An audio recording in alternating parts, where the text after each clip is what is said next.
پہلی ایک بات اصولی طور پر یہ سن لیں کہ اگر کائنات کے تمام انسان مسلمان ہو جائیں، ہم ایسا ایزیوم کر لیتے ہیں مسلمان ہو جائیں کائنات کے سارے انسان، اور سارے انسان اسلام کے فرد مطلوب بن جائیں، اللہ جیسا بندوں کو زمین پر دیکھنا چاہتا ہے، 8 ارب انسان کم و بیش سارے ویسے بن جائیں، یعنی اللہ کے ولی کامل بن جائیں، مرد صالح بن جائیں سارے، تو یہ سب کا درجہ اتنا نہیں ہے جتنا ایک شخص کو بارگاہ نبوت میں آنے کا موقع ملا، ایمان لایا، حضور کی زیارت کی اور ظہر کی نماز کے بعد زیارت کی، نماز کا وقت نہیں تھا زیارت کی، عصر سے پہلے فوت ہو گیا، نہ جہاد کیا، نہ حج کی، نہ تسبیح کی، نہ تلاوت کی۔ کائنات کے تمام ولی کامل اس ایک صحابی کے برابر نہیں ہو سکتے، چونکہ ہر نیکی کا متبادل ہے بارگاہ نبوت کے روئے تاباں کے دیدار کا، کائنات میں کوئی نیکی متبادل نہیں ہو سکتی۔ ایسے ایک صحابی کا نام آتا ہے، بکریاں چرانے کے لیے آیا، مسلمان ہوا، بکریوں کو ہانک دیا، وہ واپس وطن چلی گئی جہاں جس کا وہ چرواہا تھا، پھر جنگ میں شہید ہو گیا، 2 نمازوں کے درمیان تھا، ایک نماز کے بعد مسلمان ہوا اور دوسری نماز سے پہلے شہید ہو گیا، تو وہ صحابی کا وجود اور تذکرہ ملتا ہے۔ وہ صحابی کائنات کے تمام ولی، غوث، کتب، ابدال، فقیہ، محدث، مفسر، شب بیدار، سائم بالنہار، جو اللہ کے ہاں قبول ہو جائیں، کعبہ کے رب کی قسم ایک اس صحابی کے پاسنگ کے برابر بھی نہیں ہو سکتے۔ اس لیے صحابہ کے حوالے سے تذکرہ اور ان کے حوالے سے میزان لگانا اور ان کو ماپنا اور تولنا، یہ اپنے آپ کے دوزخی ہونے کا پکا ثبوت ہے۔ ایک اس دور کا انسان جس کو اپنی طہارت کا پتہ نہیں، اپنے انجام کا پتہ نہیں، اپنے باطن کا پتہ نہیں، وہ میزان عدل لگاتا ہے، تاریخ کو دعوت آواز دیتا ہے، پھر صحابہ کو پرکھتا ہے، پھر فرد جرم لگاتا ہے، اس میں یہ نقص تھا، یہ نقص تھا، یہ اپنے دوزخ کے انگاروں کے ہول سیل کے کاروبار کے علاوہ کوئی شغل نہیں ہے، برباد ہونے کا مترادف ہے۔ حضرت امام ابو حنیفہ رحمہ اللہ سے پوچھا، حضرت علقمہ افضل ہیں یا حضرت اسود؟ کہنے لگے ہم تو ان کا نام لینے کی پوزیشن میں ہیں، ان میں تفاضل کی بات کہاں کریں؟ ہم اس قابل نہیں ہیں کہ ہماری زبانیں صحابہ کا نام لے سکیں۔ یہ وہ لوگ تھے جن کو اللہ نے رضی اللہ عنہ کہہ دیا کہ میں ان سے راضی ہو گیا۔ اللہ کا راضی ہونا ماضی کو دیکھ کے نہیں ہوتا، اللہ کا راضی ہونا حال کو بھی دیکھتا ہے، مستقبل کو بھی دیکھتا ہے۔ اللہ کی سند تینوں زمانوں کے پاکیزگی کی گارنٹی ہوتی ہے۔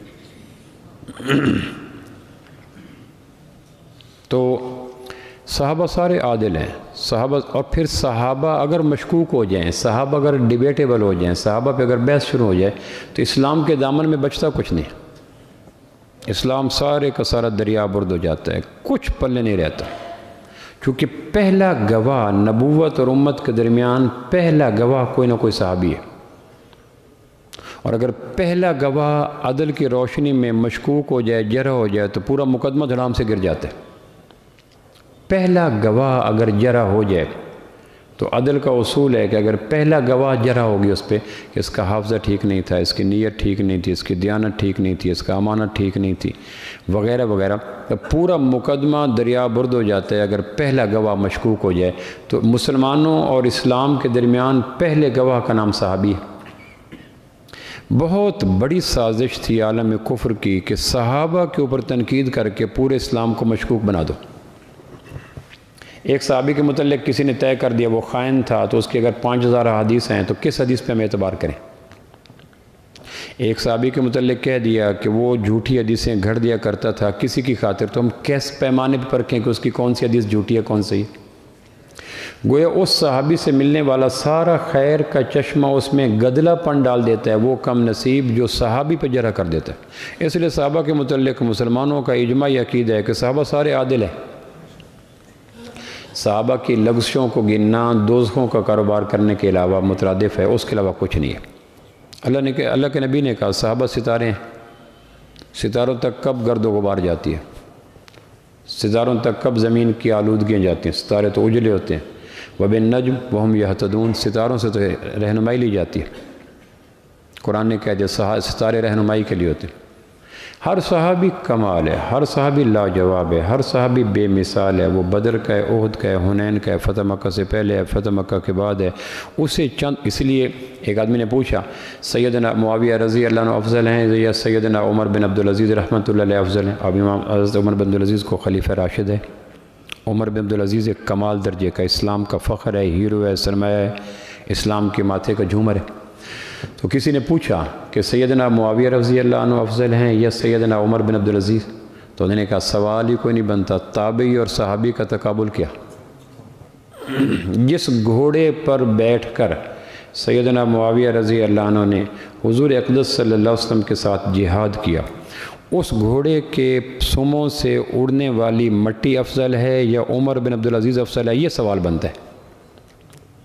سوال یہ بنتا ہے کہ اس مٹی کو لمس نصیب ہے نبوت کے نورانی وجود اقدس کا، تو یہ تو سوال ہی نہیں بنتا کہ سیدنا معاویہ رضی اللہ عنہ افضل ہیں یا سیدنا عمر بن عبدالعزیز افضل ہیں۔ تابعی اور صحابی کا کمپیریزن کوئی نہیں۔ اور حضرت عمر بن عبدالعزیز رحمہ اللہ کا مقام آپ جانتے ہیں، 2.5 سال میں خلافت راشدہ کا ایک دوبارہ عکس دے دیا، تو جب ان کا صحابہ سے تقابل کوئی نہیں بنتا،